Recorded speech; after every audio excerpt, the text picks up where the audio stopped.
On va réfléchir un petit peu ensemble ce soir à différentes problématiques que Akadosh Baruch Hu, il nous présente au tout début de la Torah. Et ça commence très fort avec la création du monde, avec la faute de Adam et Chava, avec l'événement tragique de Caïn et Abel. On n'est pas en train de nous raconter des belles histoires, mais on parle de l'homme d'une façon très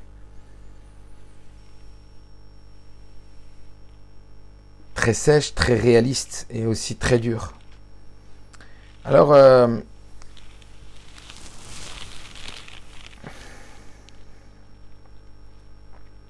on va avoir une Reiach Tachit, une vision générale. Évidemment, il y a énormément de visions et évidemment d'apprentissage. Mais là, on va s'arrêter sur une vision qui nous amène à une trame de différents événements de la paracha et qui nous plonge tout de suite vers une réalité.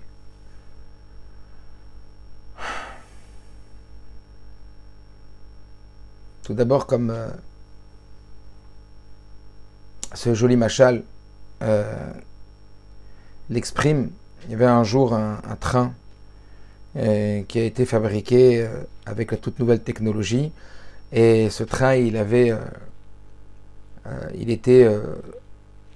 ultra rapide, et donc évidemment on a invité des gens très très importants, des chefs d'État, des responsables, des ministres, etc., à faire partie du premier voyage de ce train.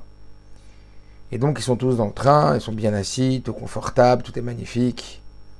Alors il n'y a plus de siffleur pour siffler le train, mais il y a la sonnerie du train qui annonce le départ du train. Donc ça siffle, les portes se ferment, et rien ne se passe. Et rien ne se passe, tout le monde est étonné, comment le train ne démarre pas. Au bout de quelques minutes, certains sortent et vont regarder dehors ce qui se passe, ils ne comprennent pas. Ils avancent, et qu'est-ce qu'ils voient? Ils voient que la locomotive, elle a disparu. La locomotive, elle a disparu. Tiens, ça veut dire quoi, la locomotive a disparu? Vous l'avez compris. La locomotive n'était pas attachée au premier wagon. Alors tous les 11 autres wagons, ils sont restés à leur place. Ils n'ont pas avancé. C'est un machal qui est donné pour nous parler des chagim de Tishri et des 11 mois de l'année. On sait que la fête de Tishri, toutes les fêtes de Tishri, tout ce qu'on a pu apprendre, écouter, vivre, réaliser comme mitzvot, c'est en réalité un mois propulseur pour toute l'année. Il est de façon condensée, que ce soit d'une façon dans le domaine du kava yamin ou du kava small, que ce soit small docha yamin karebet, que ce soit le kava chesed ou le kava gvura, que ce soit small tachat le rocher veyamenu drabekeni, comme on a appris, que ce soit la première partie du mois de Tishri et la deuxième partie du mois de Tishri, avec toute la rigueur, toutes les forces, avec toute la joie, tout l'enthousiasme, que donc on a pu puiser au travers nos mitzvot pendant tout ce mois-là, eh bien on le compare à la locomotive. Maintenant le tachelit, le but, et on va le voir ce soir, le but de cette locomotive, c'est de tirer les wagons. C'est qu'il y ait une véritable différence entre moi sans Tishri et moi avec Tishri. Qu'est-ce que ça change? Est-ce que la locomotive, on va bien l'attacher avec les wagons? Et c'est un peu le sens de Shabbat Bereshit. Comme vous le savez, ce pidgam qui dit, ce proverbe qui dit que comme on se comporte Shabbat Bereshit, on se comporte toute l'année. Comme si ce Shabbat Bereshit, c'était le crochet qui venait lier la locomotive à tous les wagons. Le but, c'est d'aller chercher dans les mois, et en particulier en commençant par Cheshvan, qui est le mois où il n'y a pas de fête volontairement, aller chercher le bas, aller transformer le bas. Et aller transformer le bas, comme un jour, on l'avait déjà dit, je pense, le Rabbi Rayatz, il dit un mot très fort, il dit le but c'est d'élever les pieds. Et pour pouvoir élever les pieds, il faut commencer par la tête. Le but c'est d'élever les pieds. Et pour élever les pieds, il faut commencer par la tête. Je me rappelle qu'il y a quelques semaines, fin Fabrien, et j'ai pris un bachour qui a une très bonne tête et qui a beaucoup de difficultés à tenir dans tous les domaines. Je lui ai pris ses pieds, je l'ai mis sur mes genoux. Et tout le Fabrien, j'ai pris ses 2 pieds, j'ai mis sur mes genoux. N'oublie pas, le but c'est pas d'élever la tête, c'est de lever les pieds. Mais pour pouvoir élever les pieds, il faut commencer par la tête. Alors ce point-là, on le voit tout de suite dans Bereshit et ça commence très fort. Et on va le voir sous différents angles. On va le voir sur le premier Rashi de Bereshit, on va le voir sur l'histoire de Adam et Chava, et on va le voir sur l'histoire de Caïn et Hevel. D'abord, lorsque on commence à lire la Torah, on commence à lire Bereshit, immédiatement, on a un Rashi qui est très bizarre. Et qu'est-ce qu'il dit ce Rashi? Il nous parle donc de la création du monde, et tout de suite il dit, Amar Rabbi Yitzhak, Lo hayat tzarich ha-Torah latril, et là, la Torah n'aurait pas dû commencer, écoutez bien, latril, la Torah n'aurait pas dû commencer, et là, seulement avec Achodesh Hazelachem, qui est en vérité la première mitzvah de la Torah, qui est dans le deuxième livre de la Torah, dans Shemot, Parashat Bo. Imaginez quelqu'un, il veut acheter un Sefer Torah à $30,000, on dit, il aurait pu coûter $16,000. On aurait évité le livre de Bereshit. C'est pas exactement ce qu'il dit. Il dit, Lo hayat tzarich latril et Torah, et là, Achodesh Hazelachem.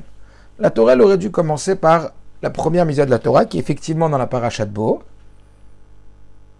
Ça veut dire que, a priori, il n'y avait pas véritablement de besoin de raconter qu'Akadosh Baruch Hu, il crée le monde. Pourquoi faire? Pourquoi? Qu'est-ce qu'on a besoin, nous, de savoir comment Dieu il a créé le monde? À quel moment Dieu il a créé le monde? Tout le Sefer Bereshit, pas seulement Parashat Bereshit, mais tout jusqu'à le premier commandement de la Torah, c'est-à-dire la première attente du Créateur vis-à-vis de la créature, en l'occurrence, Achodesh Hazelachem Inu et Achodesh, le fait de compter les mois, quel intérêt? Ça, c'est la première question de Rashi. Première question que Rashi rapporte, pourquoi est-ce qu'on a créé? Et la réponse étant bizarre, vous la connaissez certainement, je vous la cite, il dit, Mishum Koach Ma'asav, il guide les hameaux. Afin de Koach Ma'asav, que la force de ses actions, il guide les hameaux. Ils disent à son peuple, la tête lem nachlat goïm, pour leur donner une peuple des goïm. Que si les goïm y viennent et ils disent vous êtes des voleurs, on leur répondra non, regardez bien. La Torah, elle témoigne que la terre, elle appartient uniquement à Kadosh Baruch Hu. Nous sommes jamais des propriétaires, nous sommes que des locataires. Et vous aussi, vous avez été des locataires. Et donc Dieu, puisqu'il est propriétaire, il la donne à qui il veut, il la reprend à qui il veut. Et c'est un peu bizarre. Parce que d'un côté, on a le fait de dire que c'est pour répondre au Goïm, qu'on a commencé la Torah par Bereshit, et ça c'est un peu bizarre, de dire que toute la Torah, elle a commencé juste pour répondre à un argument, d'ailleurs qui est très actuel et qui reste tout le temps actuel. On revendique notre terre, et a priori, les Goïm, ils auraient pu dire, ça va. Premièrement, c'est votre Torah qui dit ça, et pas autre chose. Donc c'est évident que votre livre, il dit ça. Et puis deuxièmement, plus que ça encore, un peu bizarre. Comment dire qu'en réalité, on a commencé tout le Sefer Torah par Bereshit uniquement pour répondre au Goïm. D'autant plus que c'est écrit que pourquoi Dieu il a commencé à écrire la Torah en disant Bereshit bara Elokim pour dire Koach Ma'asav il guide les hameaux. La force de ses actions, il guide les hameaux, il dit à son peuple, à lui, donc c'est pour en dire à nous en vérité. Donc pourquoi après c'est écrit que c'est pour répondre aux Goïm s'ils disent qu'on est des voleurs? Juste pour un argument que les Goïm ils auraient, et en plus qu'on a vu dans l'histoire, qu'il y a plusieurs fois où les Goïm ils ont des arguments contre nous à propos d'Eretz Israël, et ça n'a pas été écrit dans la Torah, et on n'a pas répondu ça dans la Gemara, en particulier dans Sanhedrin, que là-bas, il nous dit qu'il a donné d'autres réponses. Donc ça c'est déjà la première question. Première question à savoir, qu'est-ce qui est caché derrière ce Rashi? Qu'est-ce qui est caché derrière ce Rashi? On est en train de nous dire que toute la Torah commence par Bereshit, alors qu'elle aurait dû commencer par Achodesh, par la Parashat Bo. Et elle commence par Bereshit que pour répondre que Koach Ma'asav guide l'amour, que nous on sache à force d'avoir hérité la terre, que la terre elle appartient à Dieu. Ça c'est déjà une première problématique. Qu'est-ce qui est caché derrière ça? Alors je vous laisse de côté, on va revenir après pour faire le point commun. Ensuite on a Adam et Chava. Alors en ce qui concerne Adam et Chava, vous avez vu, c'est un peu dur de lire tout ça, que Akadosh Baruch Hu, après avoir créé Adam et Chava, tout de suite, il va y avoir l'incitation du serpent. Et le serpent, il va inciter Chava, puis Adam, à faire la faute. Mais ce qui est un peu bizarre, c'est que quand on regarde pour quelle raison Adam, il a fauté. Qu'est-ce qui a été l'incitateur de la faute de Adam, tout en sachant que Adam, en réalité, je vais vous le montrer dans le texte.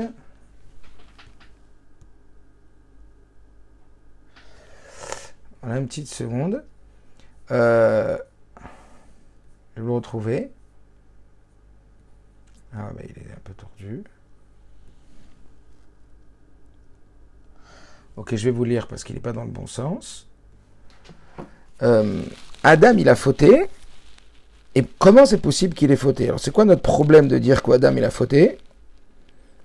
C'est tout simplement de dire, quand c'est écrit que juste avant qu'il faute l'Oed Bosheshu, bien qu'ils étaient nus, ils n'avaient pas honte. Qu'est-ce que dit Rashi? Pasuk Raf E. Shelo ayu yodim derech tzniut leafrin ben tov ra. Car ils ne savaient pas, ils n'avaient pas la connaissance de la tzniut pour discerner entre le bien et le mal. Ve'afalpi shenitna bo da'at likrot shmot. Et bien que Dieu avait donné à Adam Arishon le da'at, c'est-à-dire la connaissance et la conscience pour appeler chaque individu au travers ce qu'il représentait, parce que c'est lui qui a donné le nom à chaque créature au travers la connaissance profonde de la créature. Regardez ce que dit Rashi nom du Midrash. Lo natanbo yetzerara. Adam Arishon et Chava n'avaient pas de yetzerara. C'est bizarre, non? Lo natanbo yetzerara ad sheachlu mina etz. Jusqu'à ce qu'ils aient mangé de l'arbre de ce fruit de la connaissance. Venichnas bo yetzerara. Et c'est seulement alors qu'est rentré en eux le yetzerara. Veyada ma ben tov lera, qu'ils ont su alors ce qu'il y avait entre le mal et le bien. C'est-à-dire qu'ils n'avaient pas avant de conscience, de discernement entre le bien et le mal. Alors, si Rachid est en train de dire qu'Adam et Chava, ils n'avaient a priori jusqu'à faire la faute, pas de Yetzerara, comment ils ont pu fauter? Qu'est-ce qui les a poussés à la faute? Comment le Nachash, comment le serpent, il a réussi à influencer Chava et qu'après Chava, elle a influencé Adam? C'est très bizarre. Ils n'ont pas de Yetzerara. Comment ils ont fauté? Pourquoi ils ont fauté? Plus que ça encore, on voit que qu'est-ce qu'il leur a dit le serpent?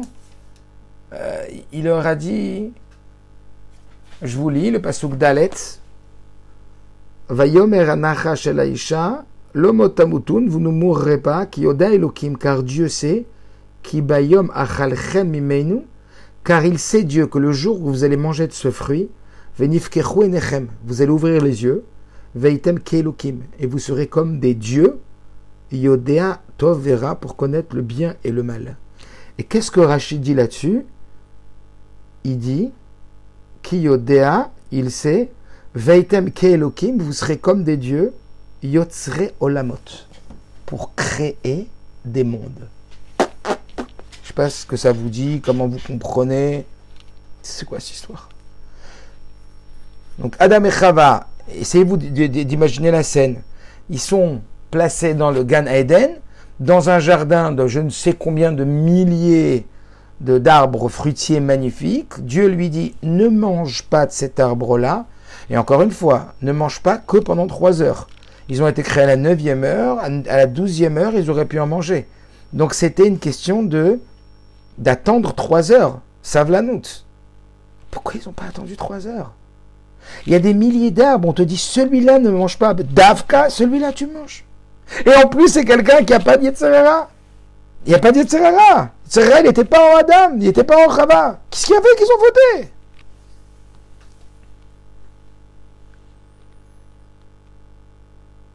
C'est une vraie question, non? Puis après, on a la 3e histoire, celle de Caïn et Abel. Et là encore, c'est encore un autre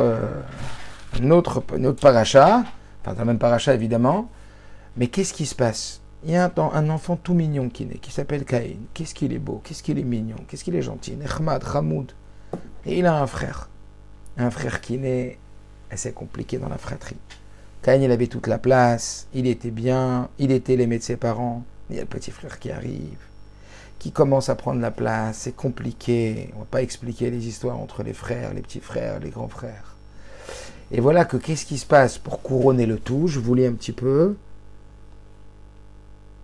Immédiatement, après la naissance de Caïn, et donc après ça, qu'est-ce qu'il fait Caïn? Va y avoir Caïn mi peri Adama min chal Hashem. Caïn, il va offrir des fruits de la terre en cadeau à Dieu. Evel iviu mi bechorot tsono. Et par contre, Evel, il amène lui les bechor de son bétail, ça veut dire les animaux les plus robustes et les meilleurs, parce que les bechor, c'est les meilleurs, de son bétail, ou mechelvehen, et du gras, ça veut dire du nec le plus ultra, le meilleur de ses bêtes. Donc qu'est-ce qu'on a? On a Caïn qui offre à Dieu second hand. Il offre un second choix. Il se dit, bon, je vais offrir à Kadosh Baruch Hu, je vais offrir à Dieu des fruits stam. Alors, pas forcément les mauvais, mais pas les top. Alors que Ève, lui, il va offrir le top. Il va offrir le meilleur, le plus beau. Et là, Veisha Hashem el Hevel vel minchato. Et là, Dieu se tourne vers Hevel et vers son korban. Il va préférer le korban de Hevel. Et ça va mettre en colère terrible. Et on va voir la suite après. Et vous savez ce qui va se passer. Le drame. Caïn va tuer Hevel. Et a priori, dans un domaine qui est purement Gdoucha. C'était une histoire d'offrir. Alors vous voyez que des fois on dit, ah ouais, les rabbins, ils se crient dessus, ils se tapent dessus. Il y a des histoires entre les gens religieux. Vous croyez quoi? Bien sûr que même quand on est dans la Gdoucha, il peut y avoir des rivalités terribles. Il peut y avoir un sentiment comme ça de jalousie, un sentiment conflictuel qui s'est augmenté encore plus avec le fait que Dieu, a priori, s'est tourné vers l'offrande de Hevel. On l'a déjà dit plusieurs fois. Il n'y a pas tellement d'expressions d'amour si ce n'est que par l'épreuve d'amour. Comment on peut prouver notre amour à quelqu'un si ce n'est qu'au travers le sacrifice? Quand on aime quelqu'un, on se sacrifie pour lui. Vous allez dire à quelqu'un, je t'aime, et quand il vous demande du temps, quand il vous demande de vous dépasser, de vous sacrifier, de donner quelque chose qui est difficile pour vous à donner, si vous n'arrivez pas à le donner, c'est qu'il y a un problème dans l'amour. Et Adraba, au contraire, le sacrifice est une preuve d'amour. Donc Caïn et Hevel, on est ici dans un domaine de Gdoucha, ils veulent offrir à Hachem. Même dans ça, il va y avoir de la kina, il va y avoir de la jalousie, il va y avoir du conflit. Et là, Caïn, il va sombrer dans la faute. Donc, qu'est-ce qu'il y a dans tout ça? J'ai pris ces 3 points de la paracha, et après on va essayer de réfléchir aux yeux de la chassidoute, évidemment, et du rabbi, de ce que le rabbi nous ramène dans les sikhot, etc., de comprendre c'est quoi la nekuda ici.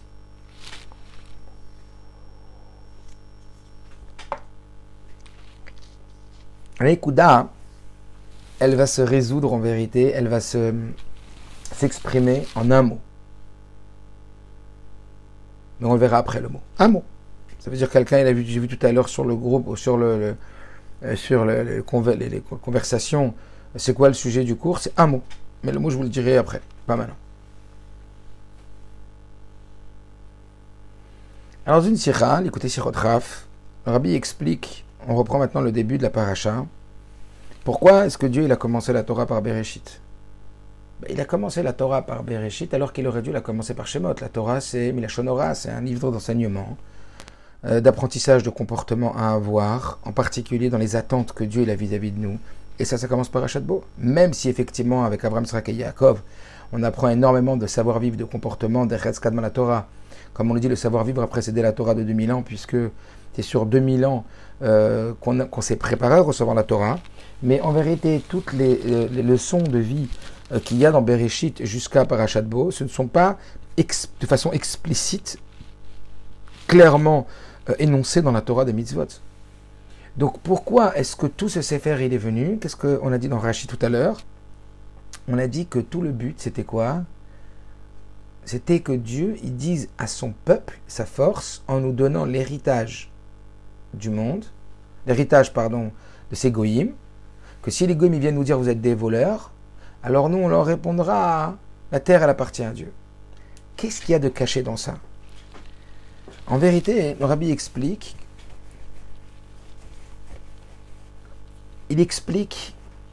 que derrière ça, il y a quelque chose de très fort, lié avec la première idée qu'on a dit tout à l'heure, avec l'histoire du train.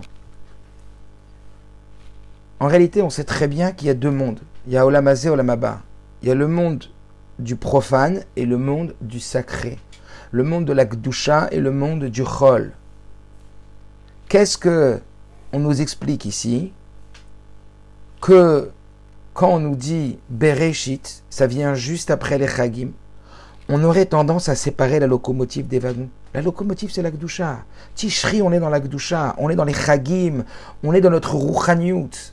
Par contre, quand on rentre dans le monde, ça y est, on a fini avec les Chagim, on est reparti dans le travail, on est reparti dans toutes les histoires, etc., de la Gashmiut, du monde profane, etc., on pourrait croire que c'est deux choses complètement distinctes. Il y a Dieu dans la Gdusha, et il y a le monde qui est chol, il y a le monde qui est profane. Vient alors la parasha de Bereshit et nous dire, non, ne crois pas. Même là, Dieu, ça lui appartient. Même ça, tu dois savoir que tu dois le consacrer à Kadosh Baruch Hu. Et pas même, surtout ça, tu dois le consacrer à Kadosh Baruch Hu. Ça veut dire que le but de ton Tishri, le but de toute ta Gdusha, c'est après d'aller dans le monde Chol et d'investir dans chaque action Chol une intention spirituelle, une Gdusha. Aller chercher ces étincelles divines, puisqu'il y aurait des étincelles divines qui sont descendues dans le profane et très très bas, dans ce qu'on appelle divrei hareshut, dans les choses qui sont nécessaires pour la survie de l'homme, manger, boire, travailler, dormir, etc., etc. Et tout ça, on te dit, hey, ne te trompe pas, ne détache pas le wagon des locomotives. Tout doit être les Shem Shamaim. Parce que le monde, il appartient à Dieu. Parce que même Cheshvan, il appartient à Dieu. Parce que ton travail aussi, tu es dans une dimension de travail pour Dieu. Comme un peu le Rabbi Rachab, il avait dit, qu'un Khatzit doit sentir un soldat. Pourquoi? Parce qu'un soldat, c'est un soldat quand il mange. C'est pas seulement un soldat quand il est sur le front. C'est un soldat quand il dort. C'est un soldat quand il parle. C'est un soldat quand il met ses chaussures. Ça, si vous voulez, ça va prendre toute la personne dans son ensemble. Ça va investir la personne. Un soldat, ça investit toute sa personne dans tous les domaines de sa vie. Voilà Bereshit. Bereshit, c'est te dire, hey, Bereshit bara Elokim. N'oublie pas que celui qui crée tout ce qu'il y a dans le monde, c'est Akadosh Baruch Hu. Donc tout est fait pour la Gdusha.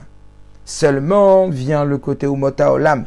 Seulement vient le côté des Goïm, qui est représenté en vérité dans Rashi le Umota Olam, et qui en vérité parle du Goï qui est en nous, qui parle de la dimension profane qui est en nous, de la dimension qui ressemble à Bernadette, Ginette et Françoise, qui n'a rien à voir avec nous. Et on dit, Bereshit bara Elokim, ça aussi c'est Hachem. Ça aussi c'est Hachem.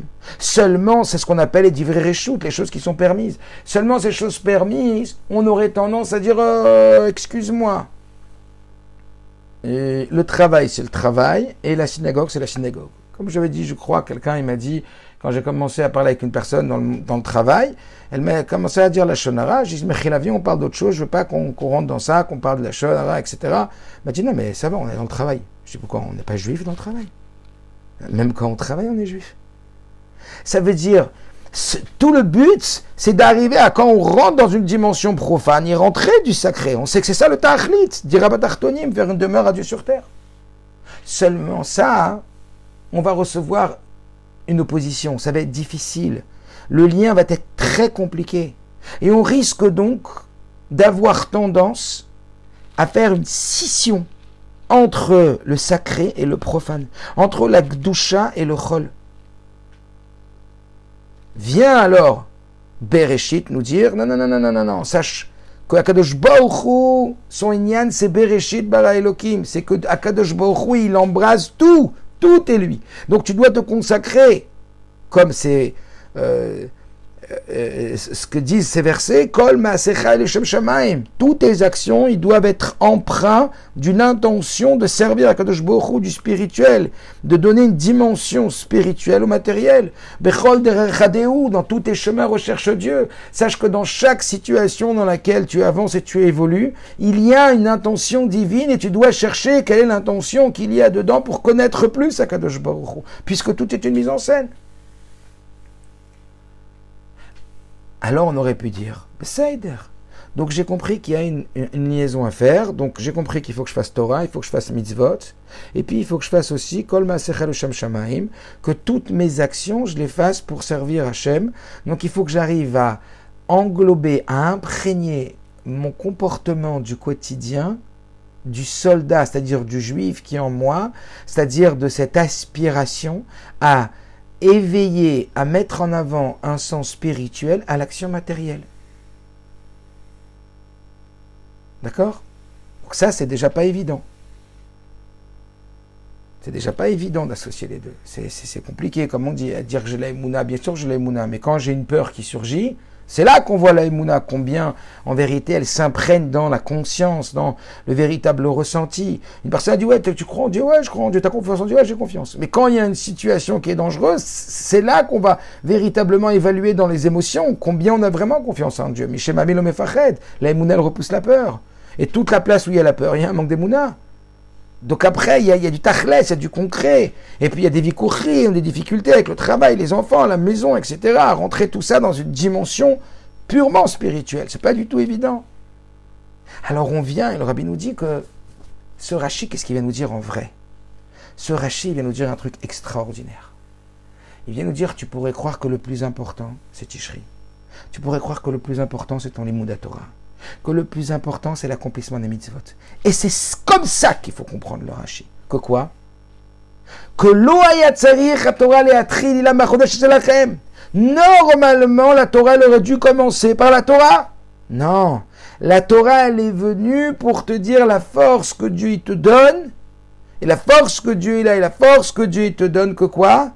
Que ce qu'il attend de toi avant la Torah, avant Achodesh Shelachem, c'est quoi?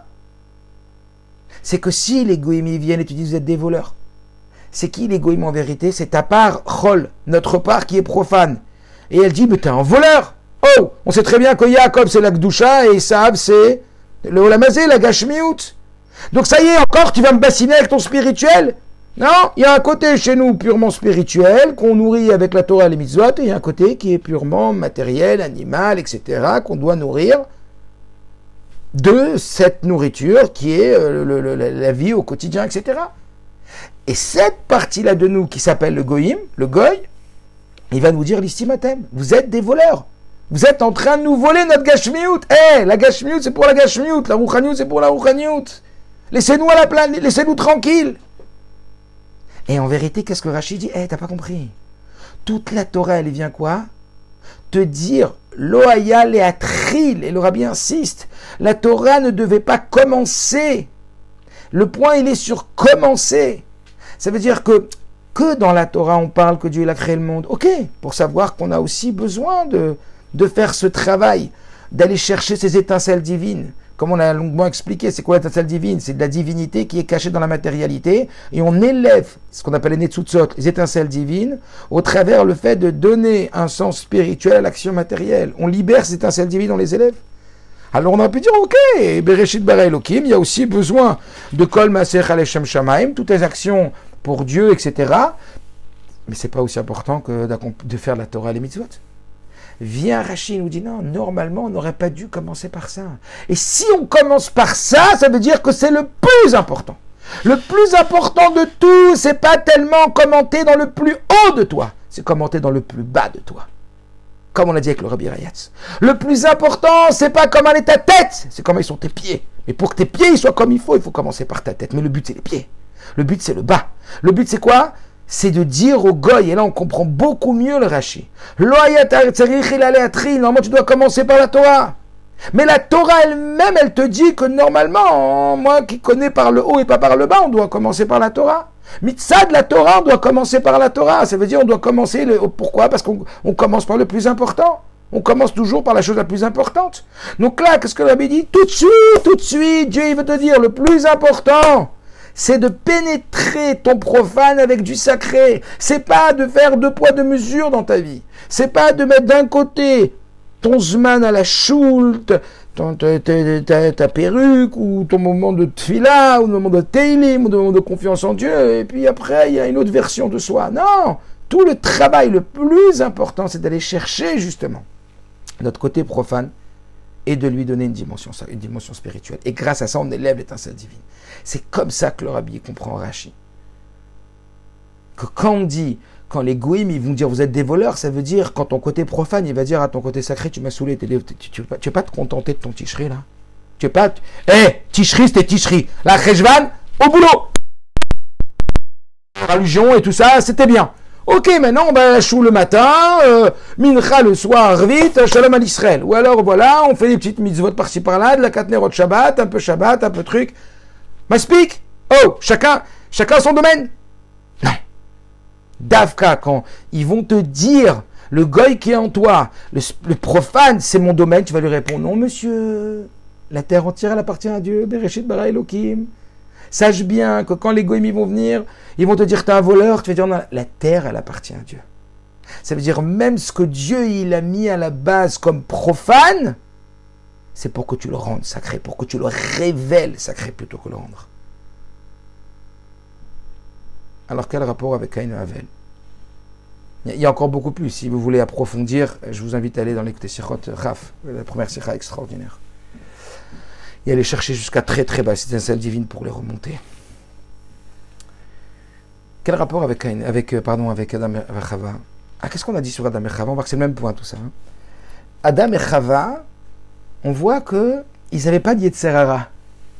Alors, d'où il est venu le serpent qui a réussi à les faire fauter? Comment? Imaginez, ils n'ont pas d'Yetzer Hara. Ils n'ont pas de tentation à la faute. C'est clairement écrit. Pas de tentation à la faute. Et pourtant, ils ont fauté. C'était la faute de base qui inclut toutes les fautes de toutes les générations qui viennent après. Alors, en vérité, on va voir ça par rapport à...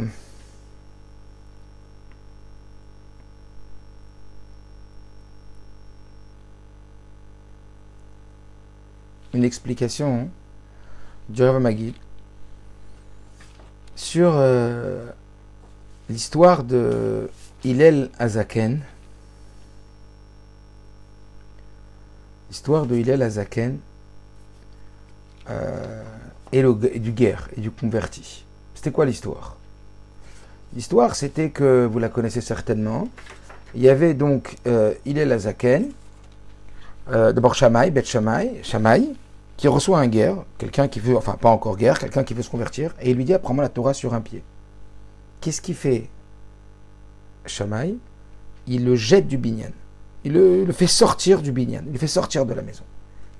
Et quand il arrive devant Hillel, alors qu'est-ce qu'il lui dit Hillel? Quand il lui a dit apprends-moi la Torah sur un pied, il lui a dit en vérité da lechasne lechavrech al ta'avid. Ce que tu n'aimerais pas qu'on te fasse à toi, ce que tu n'aimerais pas qu'on fasse, ne le fais pas à l'autre. Ne demande pas qu'on fasse à l'autre ce que toi, tu n'aimerais pas faire.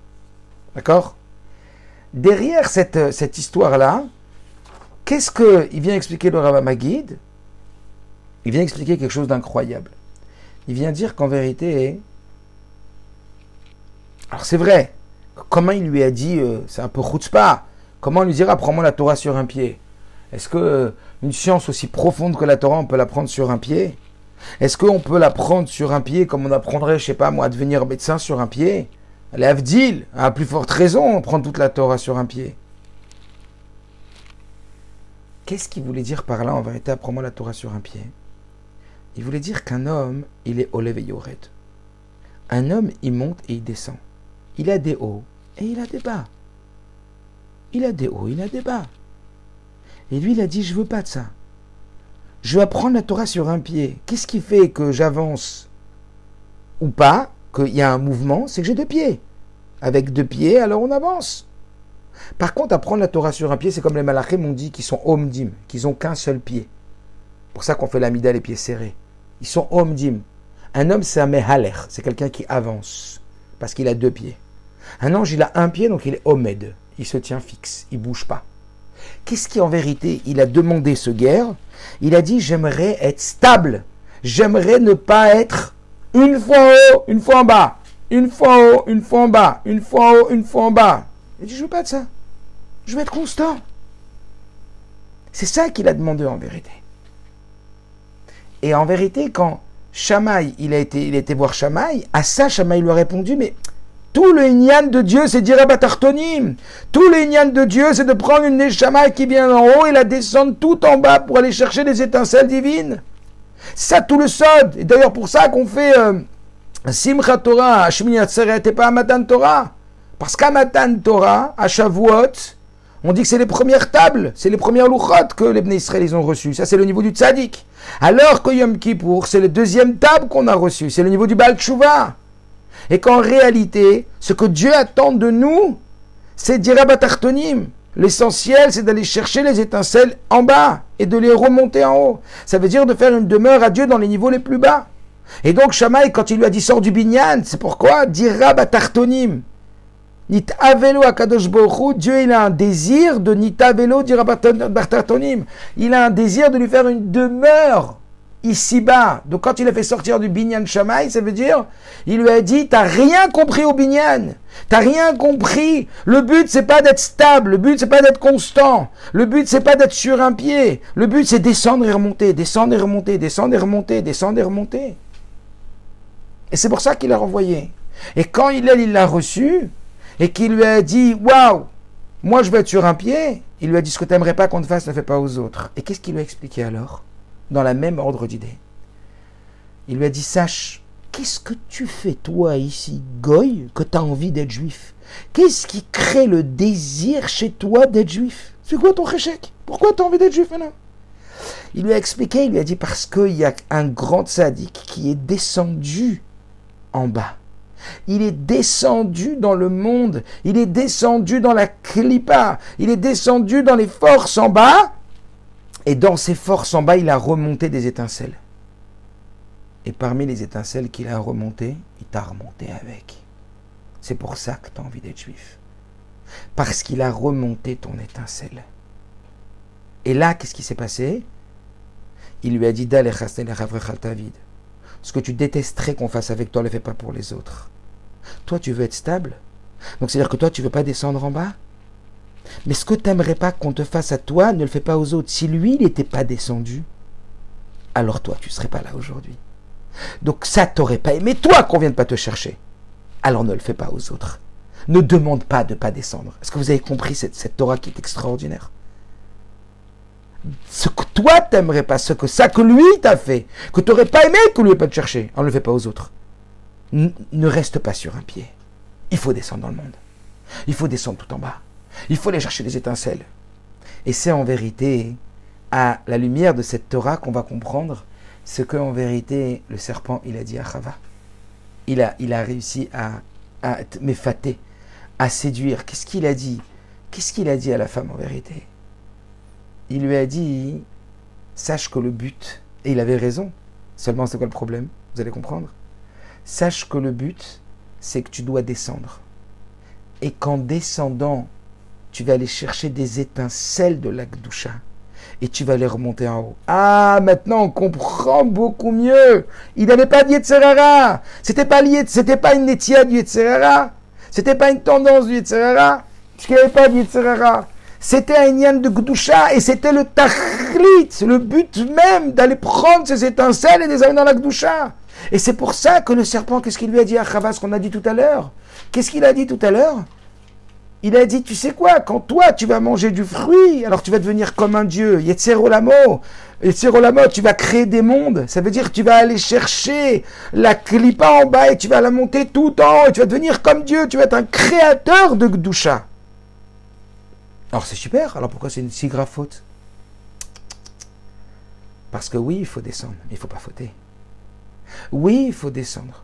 Mais il ne faut pas chercher la faute, et il ne faut pas chercher à descendre. Si la situation, elle se prête, que dans une situation où on ne doit pas aller vers la Vera, on ne doit pas descendre vers le Nisayon. Tous les jours, on dit l'eau les Nisayon. Seulement quand il y a une situation où, oui, Akadosh Baruch Hu, il nous demande de descendre, n'aie pas peur. Quand Dieu nous demande de rentrer dans Cheshvan, n'aie pas peur. Quand Dieu te demande de rentrer dans le business, n'aie pas peur. Quand Dieu te demande d'avoir une femme et des enfants et de ne pas fauter, n'aie pas peur. Quand c'est Akadosh Baruch Hu, quand l'ordre il vient de Dieu, il sait ce qu'il attend de toi que tu ailles chercher et que tu n'ailles pas chercher. Et là, ce qui s'est passé, c'est que Dieu, il avait dit, à ce niveau-là, dans cette dimension-là, il ne faut pas aller. Mais en vérité, l'argument du Nachash, il était très pertinent. Il visait juste. Oui, le but, c'est vrai, il avait raison. Le but, c'est d'aller chercher les étincelles divines qui sont tout en bas dans le profane et l'amener dans le sacré. Seulement lui, il a poussé jusqu'à ce qu'il lui a dit, si tu vas là-bas, tu vas aller chercher le plus profane qui a le plus bas et tu vas le remonter plus haut. Et tu vas être Kaelokim, tu vas être comme Dieu, comme un créateur, tu vas transformer du mal en bien. Et voilà ce qui s'est passé. Alors oui, il faut descendre. Mais quand Dieu dit qu'il faut descendre. Oui, il faut descendre jusqu'à où Dieu dit qu'il faut descendre. Mais il ne faut pas descendre plus. Et il ne faut pas aller là où... Il ne faut pas, entre guillemets, être plus royaliste que le roi. C'est une difficulté. Quelqu'un qui est dans la Gdusha, c'est dur pour lui de rentrer dans Cheshvan. Normalement, on doit être attaché à la Gdusha. Comme le rabbi dit, quand un élève, il allait Yeshiva, il étudie la Gemara, ça doit être une souffrance d'aller faire Miftsaïm. D'aller chercher des juifs, d'aller parler avec eux, ça doit être dur, mais il doit le faire, parce que Dieu l'a demandé, et c'est ça la volonté de Dieu. On doit le faire parce qu'Akadosh Baruch Hu, il attend de nous, et c'est, même c'est pas tellement agréable pour le Nefesh Elokit, mais c'est ça que Dieu il attend de nous.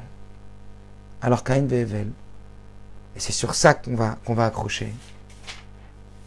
C'est pareil.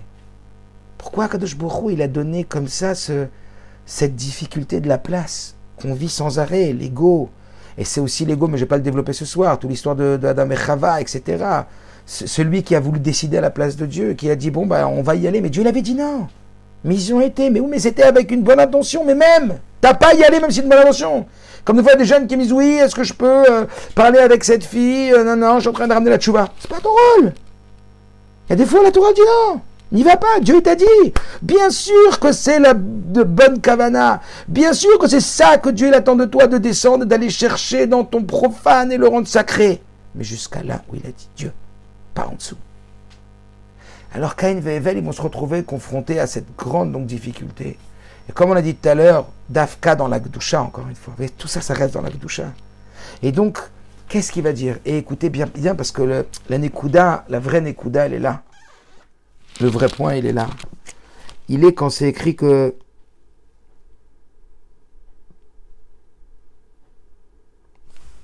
Vayomer Hashem el Caïn. Donc lorsque Caïn il voit que, on a dit tout à l'heure, quand t'offres quelque chose, mais t'offres les restes, ou t'offres quelque chose de pas top, et que l'autre il offre quelque chose de top, Dieu il s'est tourné vers celui qui a offert du top. Mais le problème c'est quoi? C'est qu'il a perdu confiance en lui, Caïn. Caïn il a plus cru en lui. Et il lui a dit, Vayomer Hashem el Caïn, lama chazalach, velama naflupanecha. Dieu il a dit à Caïn, pourquoi tu t'énerves maintenant? Pourquoi tu t'irrites? Pourquoi tu es en colère? Pourquoi ton visage il est comme ça, il est tombé? C'est-à-dire que pourquoi tu es abattu? Il était abattu.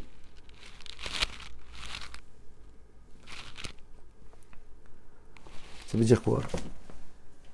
Ça veut dire que quand on ne fait pas bien, quand on a fait une faute, quand on a fait des choses qu'il ne faut pas, alors on perd courage. On fait youch, que Dieu préserve, on risque de désespérer. Combien de sikhot elles parlent de ça? Ou quand on sent qu'on va vers le bas, alors c'est très, on sent qu'on est dans un monde qui nous tire vers le bas, c'est très difficile. Même quand on a fauté, comme l'histoire de Caïn. Et qu'est-ce qu'Akadosh Baruch Hu il a dit? Mais s'il n'a pas vraiment fauté pour l'instant, il n'a pas amené le mieux, il n'a pas fait le top, donc il y a comme ça, cette difficulté. Qu'est-ce que Dieu lui dit? Allo imtetif se'et. Ve'imlo tetiv le petar chatatrovetz. Quel pasouk. Il lui dit, sache bien, c'est le yesod de toute la vie. Il lui dit comme ça. Il lui dit, je répète, Allo im tetiv se'et. Si tu t'améliores, alors Kadosh Baruch Hu, alors Dieu il dit, je vais te supporter, je vais te pardonner. Ve'imlo tetiv, mais si tu t'améliores pas, la petar chatatrovetz, la faute, toujours, elle va te courir après. Elle est toujours là. À la porte, la faute, elle est rovetz, elle court, comme quelqu'un qui frappe à la porte. T'es là, je peux te faire fauter sans arrêt. Ve'el echat shukato, et vers elle tu auras du désir. Ve'ata, même si, écoutez bien, parce que c'est là tout le inyan du cours d'aujourd'hui. Ve'el echat shukato, et vers toi, elle te désire. La faute, elle va te courir après. Elle désire te rattraper. Ve'ata, Chimsholbo. Mais toi, tu peux la dominer. tu peux la dominer. Qu'est-ce que ça veut dire? Ça veut dire que, bien sûr qu'il y a des prédispositions. Aujourd'hui que le Tzara, il est à l'intérieur de nous, il n'est pas à l'extérieur, à aller vers la faute. Il y a des prédispositions. Il y a une attirance. Et cette attirance, elle ne vient pas de nous. C'est pas nous qui avons fabriqué un Yetzirah. Kadosh Baruch Hu, il nous a mis un Yetzirah. Donc, quelque part, si c'est Dieu qui nous a mis un Yetzirah, on n'a pas à s'en vouloir d'avoir un Yetzirah. On n'a pas à s'en vouloir d'avoir une mida de colère en nous. On n'a pas à s'en vouloir. On n'a pas, comme il a dit, on n'a pas à avoir une tête basse. On n'a pas à s'en vouloir d'avoir des pulsions négatives. On n'a pas à s'en vouloir d'avoir des pulsions négatives. On n'a pas à s'en vouloir d'avoir un profane. C'est bien Dieu qui a créé le profane. On n'a pas à s'en vouloir d'avoir un chol. On n'a pas à s'en vouloir d'avoir des montées de colère, des montées de pulsions interdites. C'est pas de notre faute. C'est pas ça que Dieu il nous reproche. Au contraire, c'est lui qui l'a créé, ça. Et pourquoi faire il l'a créé? Et le fait de le savoir, ça va énormément nous aider dès le début. D'abord parce qu'il faut que tu saches que les vraies étincelles, elles sont tout en bas. La Chassidut, elle explique largement que c'est véritablement dans l'obscurité qu'on va aller chercher les forces les plus puissantes.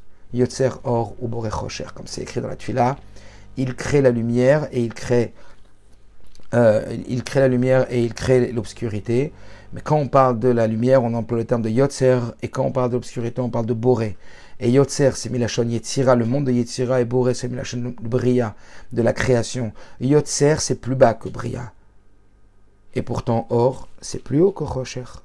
Yotzer, en hébreu, ça vient du mot tsior, les tsayer, c'est juste donner une forme. Alors que Bria, c'est création, l'ex nihilo, de rien à quelque chose. D'où il va venir ton Boré? De ton Chosher, pas de ton Or. Parce que le Or, c'est Yotzer. Le Or, c'est un niveau moins haut. Chosher, c'est un niveau plus haut. Ça veut dire que du principe qui dit que Kol Agavua Yoter Yored Lamata Yoter, plus une chose elle est haute et plus elle descend bas, plus une chose elle est élevée, plus elle descend bas, à l'image d'un plongeoir. Quand tu sautes du plongeoir d'1 mètre et tu plonges dans l'eau, tu descendras moins bas que quand tu plonges du plongeoir de 3 mètres. Donc si tu vois un objet qui est profondément dans l'eau, c'est qu'il vient de très très haut. Donc en vérité, les étincelles qu'il y a dans les divrei réchout, les étincelles qu'il y a dans le monde profane, les étincelles qu'il y a dans ces pulsions, elles sont beaucoup plus puissantes et c'est pour ça qu'elles sont beaucoup plus dures que celles qui sont dans la Gdusha et dans le sacré. Et que tout ce que Dieu il attend de nous. Mais si Dieu il attend de nous ça, ça veut dire qu'on est capable. Et c'est cette voix-là qu'il faut entendre au moment où ça nous attaque. Qu'il y ait une attaque à l'intérieur de nous sur des pulsions qui sont encore une fois des pulsions de tout genre, des atteintes à l'intérieur de nous, que ce soit de la séduction, de l'envie, du désir qui n'est pas un bon désir, que ce soit un ego, une dimension d'ego, une dimension de vouloir exister soi, comme il s'est passé avec Rava. Tout ça, ça peut amener à du bien. Mais la tendance n'est pas amenée à du bien. Parce que si on est conscient que c'est Dieu qui a créé ça, en nous. Il faut se rendre à l'évidence. Oui, il veut nous faire fauter. Oui, il veut qu'on les domine. Donc savoir que Ve'uim sholbo, Ve'atatim sholbo. Et Dieu lui a dit, et toi tu peux les dominer. C'est ce qu'il a dit à Caïn. Tu peux dominer le fait que tu n'as pas donné le mieux. Devant toi, il y a la faute. La faute, c'est moi qui te l'ai mise. Pourquoi? Pour que tu ailles chercher tout en bas. Alors bien sûr qu'on ne doit pas aller au devant de la faute. Et c'est ça l'histoire avec Rava. Il lui a dit, va jusqu'à dans la faute. Là-bas, tu vas aller chercher des étincelles divines très fortes. Des fonds, tu fais une avéra, après tu vas faire tchouva. Grâce à ta avéra, tu vas monter. Jamais. Regarde où ça a amené Rava. Donc l'argument du Nachash, en soi, il était très malin le Nachash. L'argument, il était vrai. Mais il a été trop loin, il a été plus loin que ce que Dieu il avait dit d'aller, un peu comme Yosef quand il a demandé aux Égyptiens de faire la Mila. C'est ça qui leur a donné des forces. Dieu ne l'avait pas demandé de faire la Mila. Donc l'idée c'est quoi? C'est dès le début de la Torah de se réapproprier la priorité. La priorité, c'est quoi? C'est Bereshit, Bara, Elohim. C'est de se rappeler que le même Dieu qui crée la mitzvah de Tkiyat Shofar, de Tfila, de Gdusha, c'est le même Dieu qui crée ton profane. C'est le même Dieu qui te fait que tu as besoin de manger, de dormir, de te marier, d'avoir des enfants, de travailler. C'est le même Dieu. C'est Bereshit, Bara, Elohim. Et sache que tu vas te confronter avec Agoy Shebekir Becha, Leumot Haolam, qui vont te dire, vous êtes des voleurs, l'istime. Garde ton Tishri pour toi et garde ton Shabbat pour toi, Gdusha. Moi, je prends le reste. Moi, dans le Chol, chez une autre personne. Non. Loaya à Torah le Atril. Ça veut dire la Torah n'aurait pas dû commencer pour nous dire que la priorité, c'est d'aller dans le Chol et de pénétrer le Chol du Kodesh. Seulement pour ça, il faut faire très attention. Parce que regarde Rava, quand elle a voulu descendre jusqu'au Issour, par le prétexte du Nachash, fini, elle fait la faute. Mais Dieu, qu'est-ce qu'il dit à Caïn? Il lui dit, sache que cette descente, elle est nécessaire. Sache que oui, il faut descendre comme on a vu au début de la Torah. Akadosh Baruch Hu, il veut. Encore une fois, Nita velo Akadosh Baruch Hu liotlo dira batartonim. Combien, pour celles qui ont déjà étudié des discours du Rabbi des Mahamarim, combien de fois le Rabbi il explique, au nom du Admour Hazaken, au nom de toute la Chassidoute, que l'essentiel de notre travail, c'est dira batartonim. Combien le Rabbi il a parlé à des shluchim, il a parlé à des gens qui étaient versés à fond dans la Torah. Le but, c'est de descendre dans le monde, c'est de transformer le monde, c'est de révéler dans le monde la divinité. Dira batartonim, nita velo. Dieu, il veut que tu rentres dans ton profane. Seulement attention, pas jusqu'à dans la faute. Seulement attention, sache, tu vas pas aller les chercher, chas v'shalom. Mais ça va t'arriver, des pulsions. C'est normal. Tu as des pulsions, tu as des pulsions qui ont une tendance négative. C'est normal, parce qu'il faut descendre en bas. Pas que tu vas chercher la faute, mais tu vas avoir une pulsion de colère, une pulsion de séduction, une pulsion d'agressivité. Mais si à ce moment-là, tu te rappelles que ça a été créé par Dieu, et ça a été créé par Dieu pour être dominé, alors petit A, cette analyse va te permettre de te rappeler. Ah, si ça a été créé par Dieu, c'est que c'est faisable. Et qu'en plus, c'est ça tout le but. Tout le but, c'est que j'arrive à Tatim Sholbo à me dominer. Je ne vais pas faire la tête. Je ne vais pas m'affliger. Je ne vais pas m'énerver. Je vais prendre du recul. Je vais m'arrêter.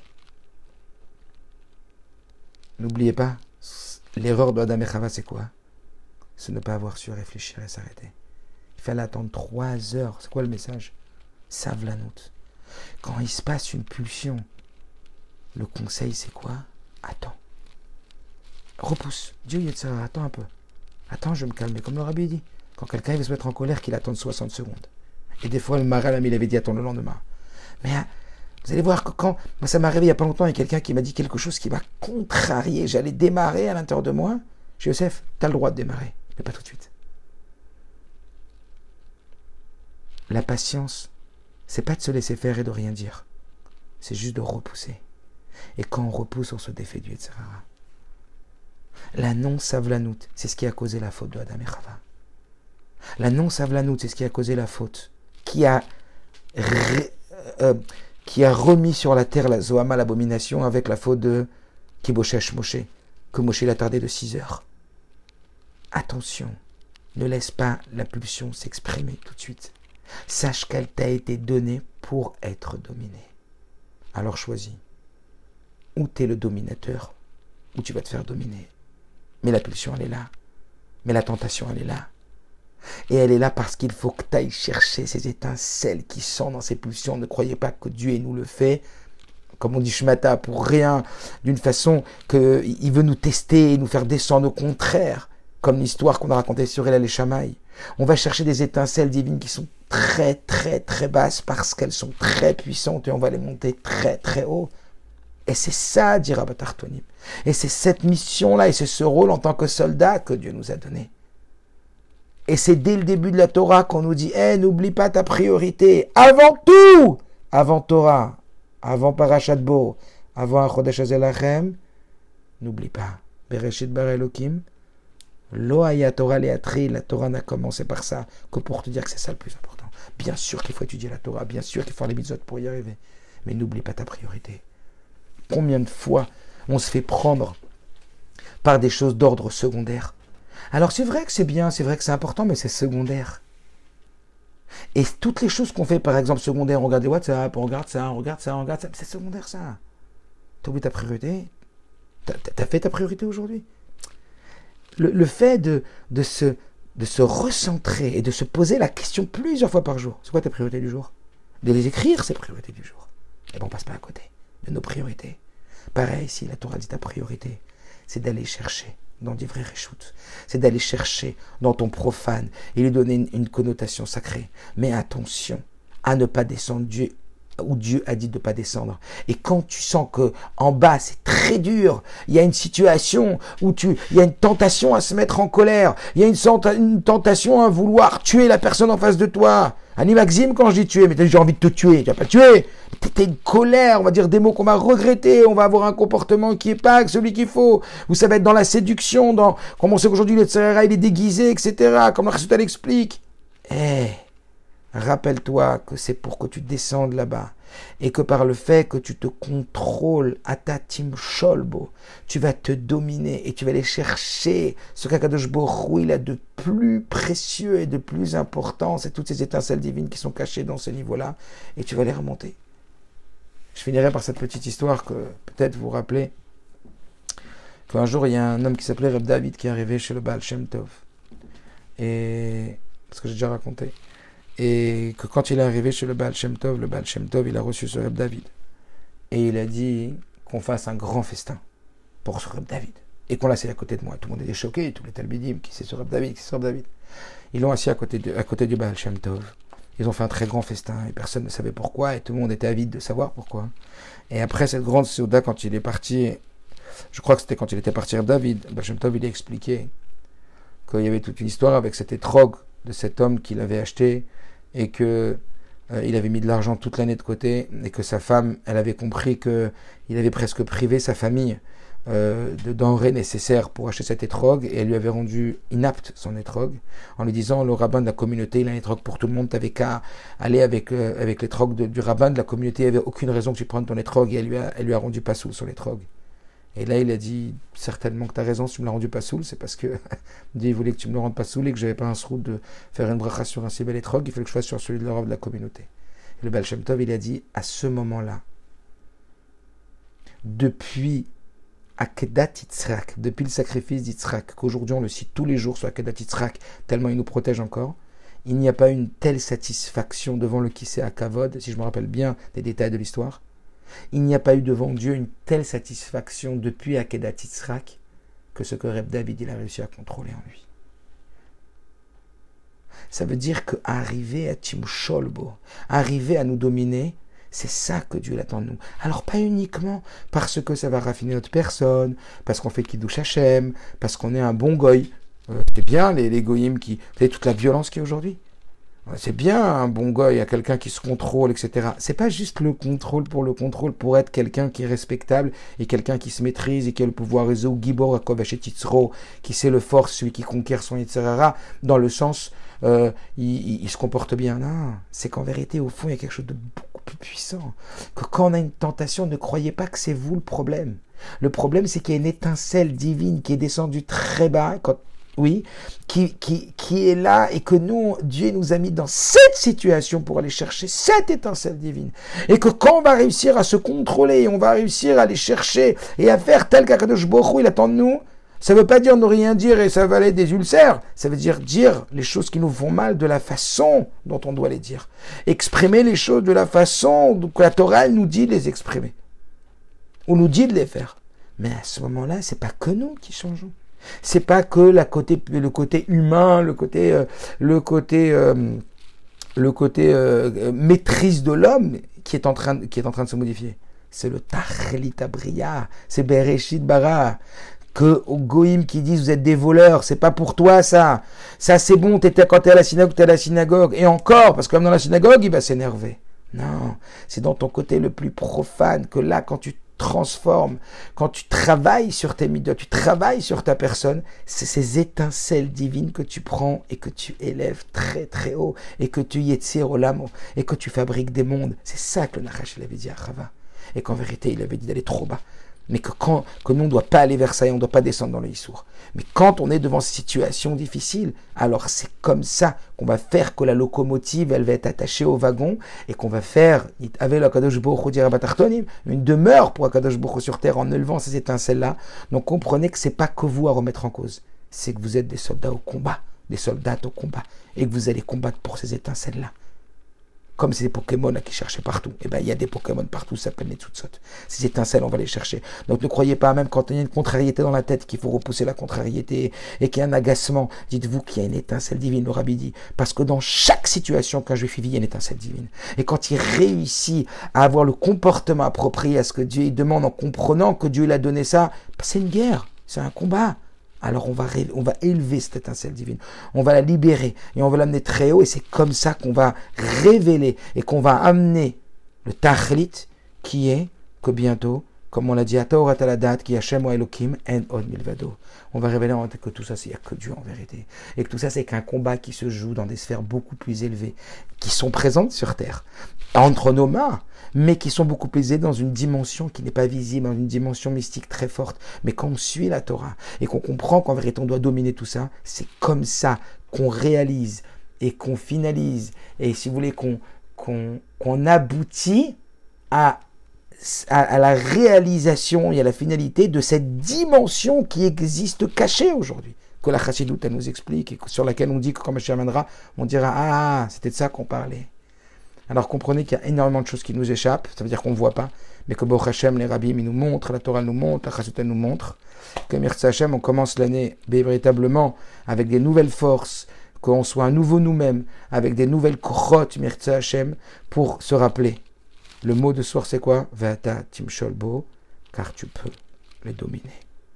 Et ça, rappelez-vous de ça. Au moment où ce ne sera pas évident, évidemment qu'il faut s'entraîner pour gagner la guerre. On ne peut pas arriver sans entraînement.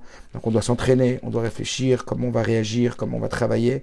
Mais Vata timsholbo, sache que sur toutes les formes de négativité, c'est pas que de la négativité humaine, c'est des étincelles qu'on doit élever, et que quand on est conscient de ça, et qu'on est conscient que Dieu il a donné ça avec la force de dominer, et de le pénétrer, et de l'élever spirituellement, alors avec l'aide de Dieu, que tous les jours on doit demander Siyata Dishmaya, tous les jours on doit demander à Dieu de nous aider dans chaque chose, on ne doit jamais oublier que c'est la bracha de Dieu, donc on doit faire de notre mieux, n'oubliez jamais, fais de ton mieux et compte sur Dieu. Fais de ton mieux et lâche prise et compte sur Dieu. Donc toujours faire de son mieux et compter sur Dieu.